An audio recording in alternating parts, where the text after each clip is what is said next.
হযরত শাহজালাল আন্তর্জাতিক বিমানবন্দরে দুবাই থেকে আসা প্রবাসীর সঙ্গে কি ঘটেছিল?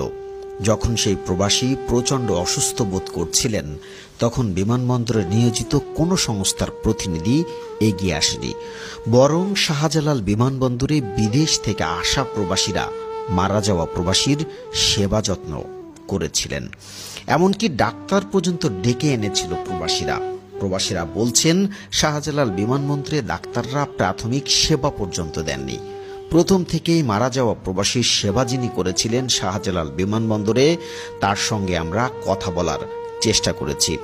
এমনকি প্রবাসী ব্যক্তি হার্ট অ্যাটাক করেছেন, বসতে পেরে বুকে চাপ পর্যন্ত দিয়েছিল এই প্রবাসী। এমনকি সেই মারা যাওয়া প্রবাসীর মুখের ভেতরে মুখ লাগিয়ে শ্বাস দেওয়ারও চেষ্টা করেছিল এই প্রবাসী। কিন্তু একজন প্রবাসী শাহজালাল বিমানবন্দরে মারা যাচ্ছে আর কোনো সংস্থাই এগিয়ে আসেনি। কেনই বা প্রবাসীদের প্রতি এতটা অনীহা শাহজালাল বিমানবন্দরে কর্মরত সংস্থাগুলোর, জানতে চাই আমরা। তার চেয়ে বড় কথা, সেদিন কি ঘটেছিল শাহজালাল বিমানবন্দরে?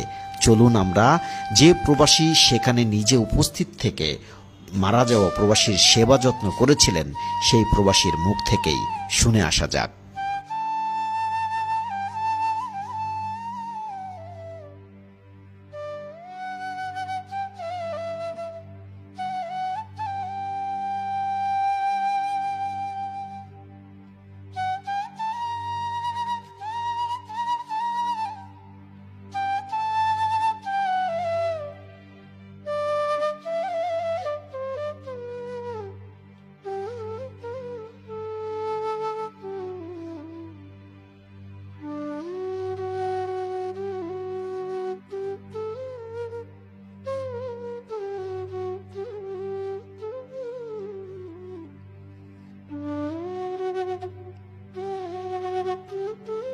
দুবাই থেকে 15 তারিখ আসছি।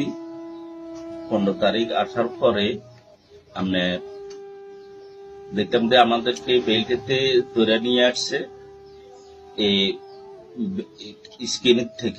স্কিন থেকে আনছে এনএসআই আনার পরে আমাদের মালগুলা তল্লাশি করছে। তল্লাশি করার পরে আমাদের এখানে আনার পরে দেখলাম একটা লোক হঠাৎ করে চেয়ারের উপরে